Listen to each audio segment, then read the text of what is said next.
Guys, balik lagi di RJ Story. Kali ini kita bakal bahas sebuah video yang lagi viral dan cukup bikin perdebatan di media sosial. Video tersebut memperlihatkan sekelompok orang Indonesia yang sedang melakukan ronda sahur di Jepang dengan cara berteriak dan membuat suara cukup keras di area permukiman. Buat sebagian orang Indonesia, hal seperti ini mungkin terasa biasa banget karena tradisi bangunin sahur memang sudah jadi bagian dari suasana Ramadan di banyak daerah. Tapi ternyata ketika hal itu dilakukan di negara lain, khususnya di Jepang, reaksinya bisa sangat berbeda, guys.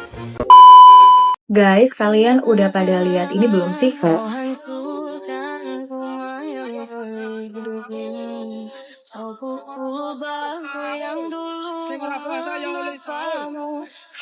Tahan nafas, tahan. Kalau kalian mau tinggal di Jepang, ya minimal kalian harus paham dulu negara Jepang tuh kayak gimana sih?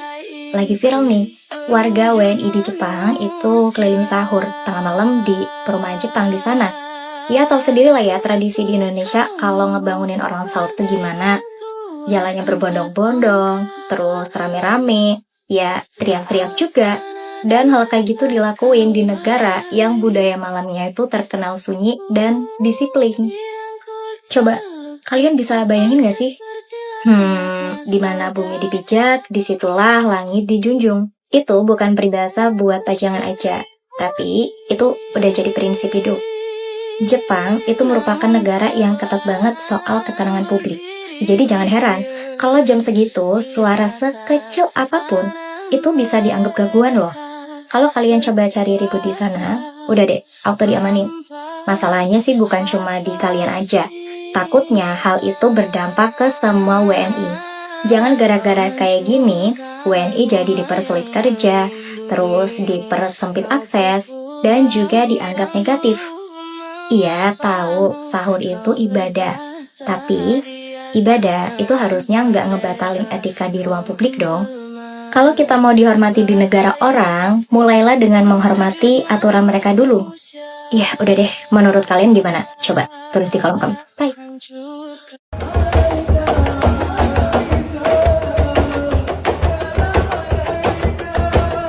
Dalam negara kita ini bukan semua orang dianjurkan untuk bersahur. Ada perempuan yang haid, ada perempuan yang berada dalam keadaan yang nifas, ada anak-anak kecil, ada orang yang mempunyai baby yang perlu untuk tidur, yang mana mereka ini tidak disuruh pun untuk bangun bersahur. Jadi kalau kita lakukan perkara ini, kita akan mengganggu mereka.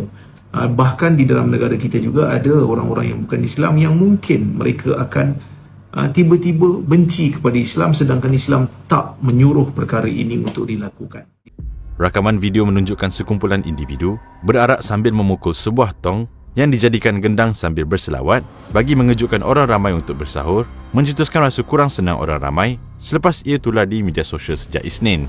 Difahamkan, perarakan yang berlaku di sebuah penempatan di Balakong, Selangor diketuai dan disertai warga Indonesia. Susulan itu, Ahli Majlis Fatwa Perlis, Profesor Dr. Muhammad Rozaimi Ramli tampil memberikan pandangan berhubung amalan tersebut yang menurutnya tidak seharusnya dinormalisasikan di Malaysia. Beliau yang juga Naib Chancellor Universiti Islam Antarabangsa Tunku Said Sirajuddin berkata, amalan seperti itu berpotensi mengganggu ketenteraman awam. Jelas Rozaimi, secara umumnya bukan semua individu perlu bangun bersahur, termasuk wanita sedang uzur atau dalam tempoh nifas, selain bayi dan anak kecil yang memerlukan waktu tidur mencukupi. Selain itu, Rozaimi turut berharap orang ramai menolak dan tidak mengembangkan budaya tersebut di Malaysia demi menjaga keharmonian masyarakat majmuk. Layari mstar.com.my untuk berita penuh. Dalam video yang beredar, terlihat beberapa orang yang diduga warga Indonesia berjalan di lingkungan perumahan di Jepang sambil berteriak untuk membangunkan orang sahur. Tradisi seperti ini di Indonesia memang sudah lama ada. Biasanya dilakukan oleh anak muda atau warga setempat dengan menggunakan kentongan, drum, atau bahkan hanya teriakan semangat supaya orang-orang tidak telat sahur. Di kampung-kampung Indonesia, suasana seperti ini justru sering dianggap meriah dan menambah kehangatan Ramadan. Namun ketika video itu viral, muncul banyak komentar dari netizen, termasuk dari beberapa warga Malaysia yang ikut menanggapi. Mereka mengkritik tindakan tersebut karena dianggap kurang menghormati budaya dan aturan sosial di Jepang. Seperti yang kita tahu, Jepang adalah negara yang sangat menjunjung tinggi ketenangan, keteraturan, dan etika di ruang publik. Lingkungan perumahan di sana biasanya sangat tenang, bahkan suara keras di malam hari bisa dianggap mengganggu kenyamanan orang lain. Sorotan terkini Berita 757. Tolonglah, kami ada anak kecil. Itu antara luahan penduduk yang tidak puas hati terhadap aktiviti mengejut sahur berkumpulan disertai paluan gendang bersama nyanyian selawat kuat seawal jam 3 pagi di sebuah flat Taman Setia Balakong, Selangor. Tindakan tersebut disifatkan kurang bersesuaian, lebih-lebih lagi apabila berpotensi menjejaskan ketenteraman awam dan mengganggu keharmonian penduduk setempat. Ada penduduk mendakwa walaupun teguran telah dibuat secara baik dan juga secara lebih tegas, namun ia didakwa tidak diendahkan oleh pihak terlibat. Ada juga memaklumkan sejak dari awal dia menetap di kawasan tersebut. Budaya itu telah diterapkan tanpa mendapat persetujuan kesemua penduduk. Naib Chancellor Universiti Islam Antarabangsa Tuanku Syed Sirajuddin, Profesor Dr. Muhammad Rozaimi Ramli berkata, budaya sedemikian seharusnya tidak perlu dikembangkan ke negara ini, malah bukan semua individu diwajibkan untuk bangun bersahur, termasuk wanita yang haid atau nifas, kanak-kanak kecil serta ibu bapa yang mempunyai bayi dan memerlukan rehat secukupnya. Budaya kejut sahur beramai-ramai ini adalah satu budaya yang datang daripada negara jiran. Okey, ini adalah budaya negara Indonesia daripada dulu lagi. Dan sejujurnya, tak payahlah nak bawa budaya ni masuk ke Malaysia. Tak payah, orang Malaysia tak perlu nak ikut budaya ni. Sebab bagi aku, budaya kejut sahur buat bising di awal pagi ni lebih mendatangkan banyak keburukan daripada kebaikan tau. Okey, jom aku cerita sikit lah aku punya pendapat sebelum tu. Korang yang minat konten-konten isu semasa, info terkini, boleh tekan butang follow dekat sini dan tekan mantap. So, kalau korang nak tahu budaya kejut sahur ni, okey, ramai-ramai akan berkumpul, berarak, pusing satu rumah ke, satu taman ke, satu kampung ke, dan bukan setakat bagi tahu pasal sahur, bukan setakat berselawat ke, berzikir ke apa, tidak. Bergendanglah dengan alat muzik lah, apalah, sambil buat bising di awal pagi. Bahkan ada tempat-tempat tu aku tengok siap naik motor lagi dengan bunyi hornnya. Okay, so apa keburukannya guys? Keburukannya simple saja. Aku rasa dekat tahun 2026 ni, di zaman yang dah serba canggih, teknologi semua ada, aku rasa semua dah boleh bangun sendiri dah. Phone masing-masing dah ada alarm. Masing-masing ramai yang ada family, mak boleh kejut, ayah boleh kejut, isteri boleh kejut, suami boleh kejut. And kalau tak ada semua ni, aku rasa dia tu tak nak pun bangun sahur. Okay? Kalau dia dah tak set alarm, tak buat apa, memang dia tak nak bangun sahur. Cuba kau bayangkan ada someone ni, dia kerja hospital, okay? Dia buat OT, lepas tu dia balik rumah pukul 4 pagi, dia dah sahur awal-awal siap-siap, awal-awal, pukul 3 macam tu dia dah sahur, so dia nak tidur terus lah. Pukul 4 dia tidur. Tiba-tiba 30 minit kemudian, dia dengar bunyi bising gila, bunyi horn, bunyi semua ni lah. Kejut dia sahur.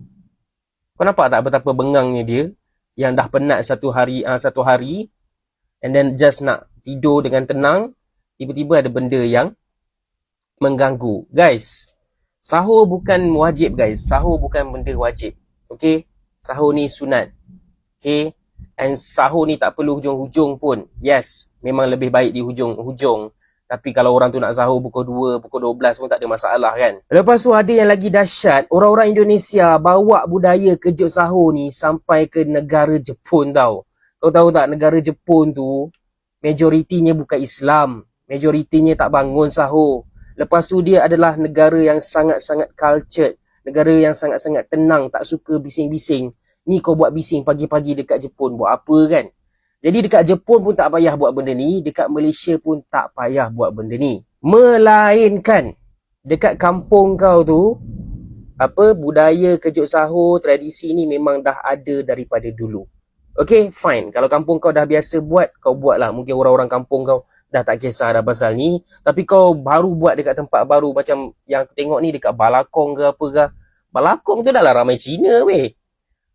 So tak payahlah bawa budaya ni ke tempat-tempat baru lagi-lagi dekat kawasan-kawasan bandar ni Okay, itu pendapat aku. Korang boleh komen pendapat korang dekat bawah. Macam biasa yang nak support Wibro, tekan butang follow.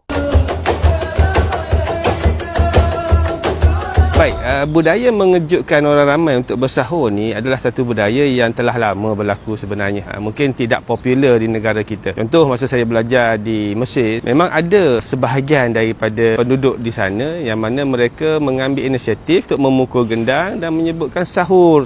Jadi, ada amalan mengejutkan untuk sahur ni ada. Cuma yang saya tengok dalam video ni adalah menjadikan seumpama satu pesta.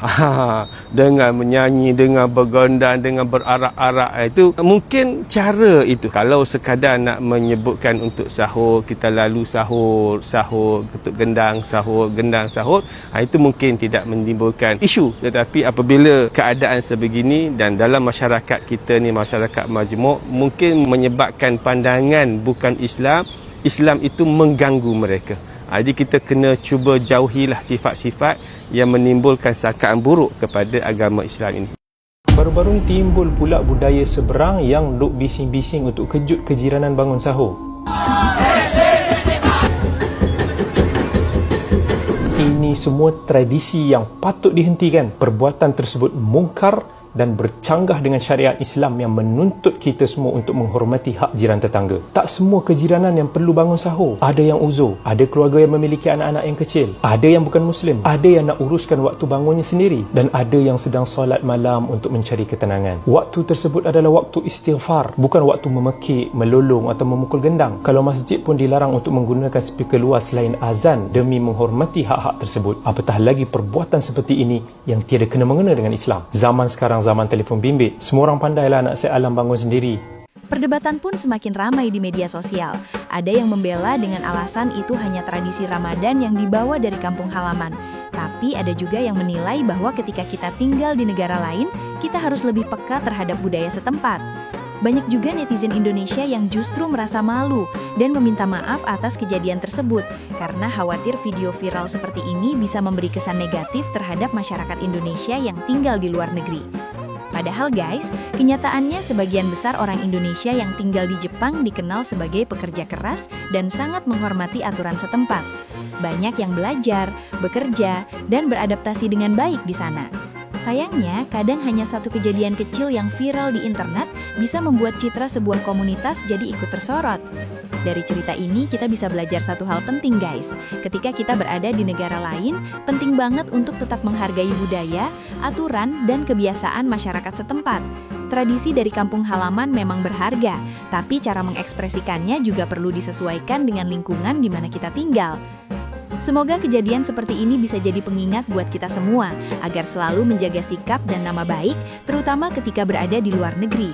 Karena pada akhirnya, setiap tindakan kita juga bisa mencerminkan bagaimana orang lain melihat bangsa kita. Itu dia pembahasan dari RJ Story hari ini. Kalau menurut kalian gimana guys? Apakah tradisi seperti ronda sahur masih bisa dilakukan di luar negeri atau memang harus disesuaikan dengan budaya setempat? Tulis pendapat kalian di kolom komentar ya. Jangan lupa juga untuk like, share, dan subscribe RJ Story supaya kalian gak ketinggalan cerita-cerita menarik lainnya. Sampai jumpa di video berikutnya.